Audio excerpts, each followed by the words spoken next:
यह ब्यार तबे बदलेगी कछु पपीहा जब पूछी है पीऊ कहाँ। ये पंक्ति किसकी? प्रताप नारायण मिश्र की।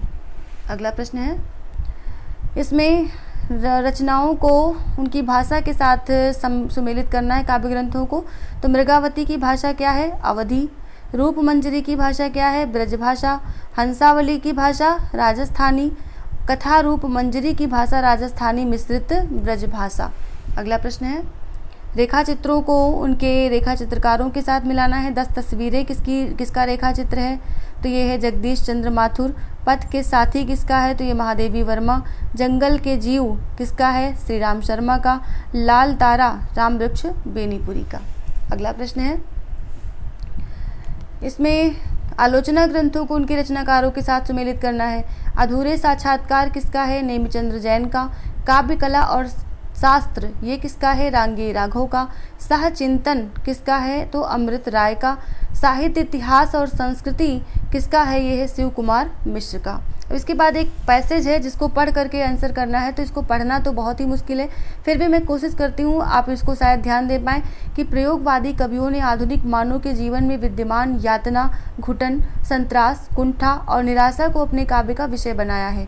इस काव्यधारा में ब्रह्म की सत्ता के स्थान पर मानव की सत्ता की स्थापना हुई है। तो देखिए, हम कभी भी एग्जाम में पूरा पैराग्राफ नहीं पढ़ना चाहिए क्योंकि इतना समय नहीं होता है, और पूरा पैराग्राफ पढ़ने के बाद भी हम किसी निष्कर्ष पर नहीं निकलते हैं। तो पहले तो हमें उसके प्रश्न को पढ़ना चाहिए। जैसे प्रश्न इसमें क्या दिया गया कि निम्नलिखित में से कौन सा कथन सही है। ठीक है, अब हम सारे पहले इनके कथनों को पढ़ लेंगे। प्रयोगवादी कवियों के काव्य का विषय आशा है।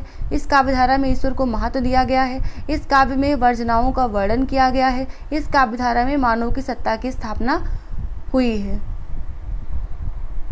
ठीक है, अब इसमें हम इसके आधार पर, इन विकल्पों के आधार पर इस पैसेज को फिर से ध्यान से पढ़ेंगे। यानी कि पहला जैसे कहा गया प्रयोगवादी कवियों के काव्य का विषय आशा है, तो हम पहली लाइन देख लेते हैं। इसमें क्या है कि प्रयोगवादी कवियों ने आधुनिक मानव के जीवन में विद्यमान यातना, घुटन, संत्रास, कुंठा और निराशा को अपने काव्य का विषय बनाया। देखिए, यहाँ पर आपको निराशा शब्द मिल रहा है और यहाँ कह रहा है आशा, यानी कि ये वाला गलत है।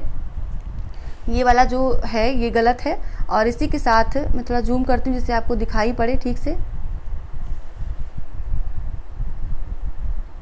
ठीक है, तो अब हमने जब ये वाला क्वेश्चन लिया, यानी कि कौन सा पहला ऑप्शन जब हमने इसमें ढूंढा तो ये यहाँ पर गलत निकला।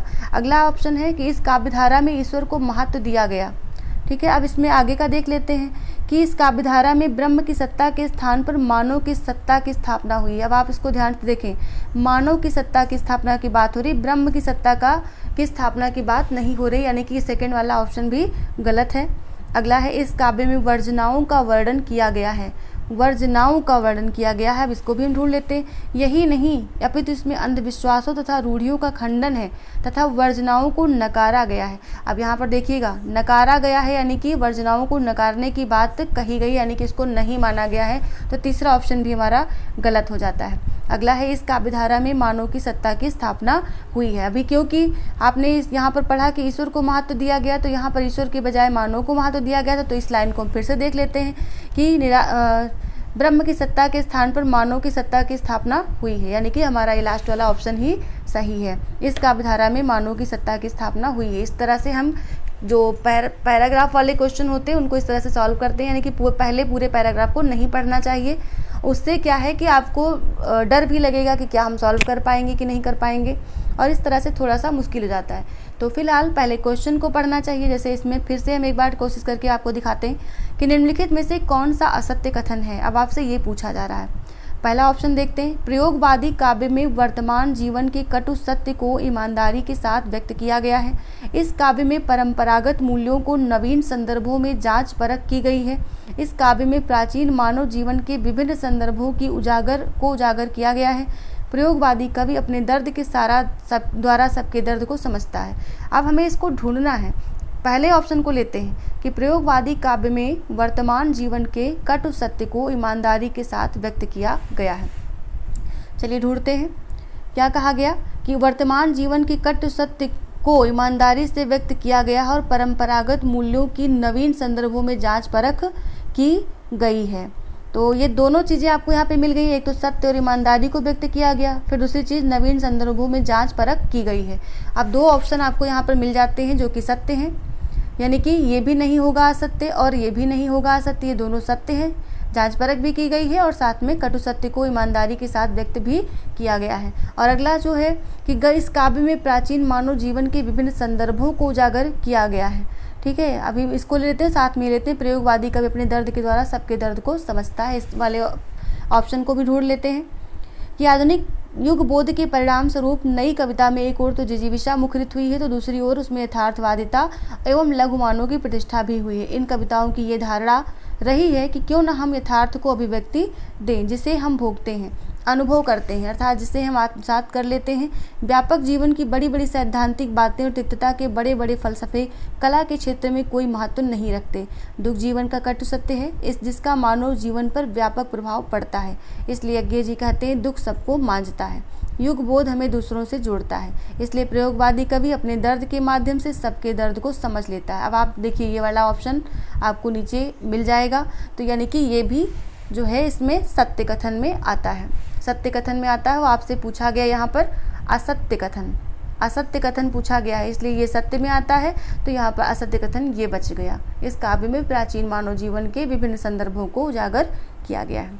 इसी के साथ हम लेते हैं अगला क्वेश्चन, इसी पैराग्राफ पर ही आधारित होगा।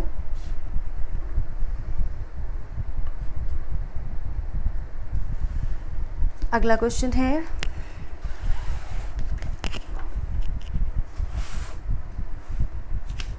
निम्नलिखित में से कौन सा कथन सही है, ये कहा गया। और इसमें आपको जो ऑप्शन दिए गए हैं वो इस तरह से हैं कि नई कविता के कवि सैद्धांतिक बातों को महत्व देते हैं, नई कविता में यथार्थवादिता से मुख मोड़ आ गया है, नई कविता में जिजीविषा को कम महत्व दिया गया है, नई कविता में लघुमानों की प्रतिष्ठा हुई है। अब आपसे यहाँ पर कथन जो सही है वो पूछा गया, तो अभी हमने जो इसके पहले वाला क्वेश्चन सॉल्व किया था उसमें हमने ये लाइन पढ़ी थी कि नई कविता में लघुमानों की प्रतिष्ठा हुई है, तो यही ऑप्शन सही हो जाएगा। अगला है निम्नलिखित में से कौन सा कथन सही नहीं है। दुख जीवन का कटु सत्य है जिसका प्रभाव मानव के मस्तिष्क पर पड़ता है। सही नहीं है ये चीज़, ठीक है।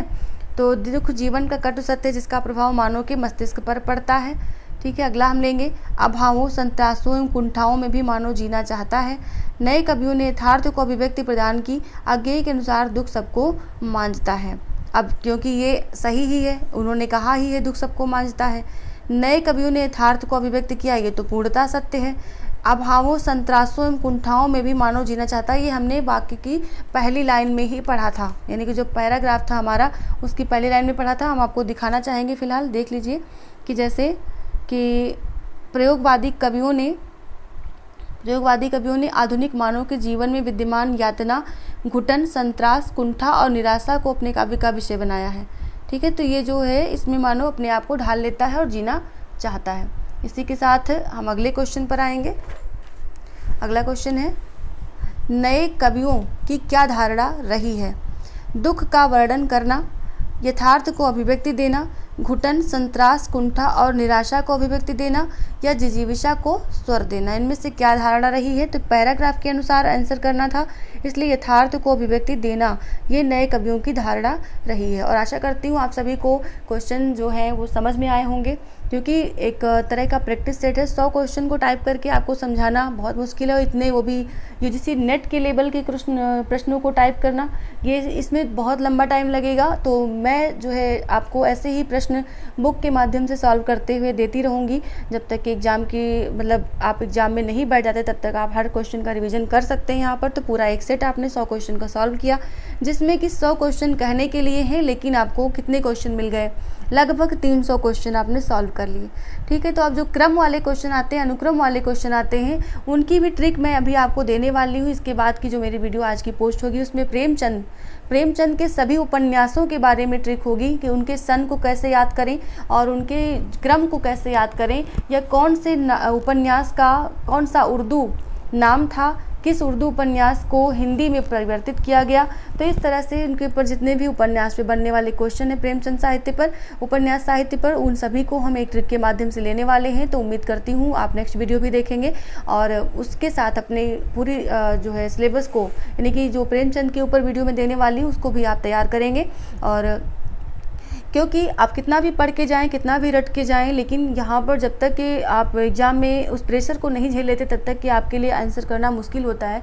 तो उस प्रेशर में कोई चीज़ याद रखनी है तो उसके लिए आपको ट्रिक का यूज करना ही पड़ेगा, क्योंकि नेट का सिलेबस बहुत ब्रॉड है और इतना आसान नहीं है कि आप सारी चीज़ें एक बार पढ़ेंगे और याद हो जाएंगी। तो उसके लिए आपको कोई ना कोई चीज़ से रिलेट करना पड़ता है, उसको लॉजिक लगाना ही पड़ता है। तो नेक्स्ट वीडियो मेरी आज की होगी प्रेमचंद के उपन्यास साहित्य पर, जिसमें कि उनकी ट्रिक बताई जाएगी कि किस तरह से आप उनको याद कर सकते हैं। तो उम्मीद करती हूँ सभी को वीडियो अच्छी लगी होगी, और वीडियो अच्छी लगी तो लाइक करना ना भूलें, शेयर करें, सब्सक्राइब करें चैनल को, और साथ ही अपने सुझाव ज़रूर दें कि इसको बेहतर कैसे हम बना सकते हैं, क्वेश्चन को कैसे बेहतर बना सकते हैं। और लास्ट में एक बात और कि अगर आप टीजीटी पीजीटी का ऑनलाइन बैच चाहते हैं और उसकी क्लास करना चाहते हैं तो व्हाट्सएप करें। व्हाट्सएप डिस्क्रिप्शन बॉक्स में नंबर आपको मिल जाएगा, व्हाट्सएप करें और वहाँ से आप जानकारी ले सकते हैं कि कितना फ़ी चार्ज है और साथ ही क्या टाइमिंग है। उस तरह से आप तैयारी कर सकते हैं अगर आप इच्छुक हैं, क्योंकि अभी तो नेट का एग्ज़ाम सामने है इसलिए आप उसके लिए लगे हैं, लेकिन आगे जो वैकेंसीज आने वाली हैं तो उसमें भी आपको अपनी कोशिश नहीं छोड़नी चाहिए और पूरी तरह से लग जाना चाहिए अभी से,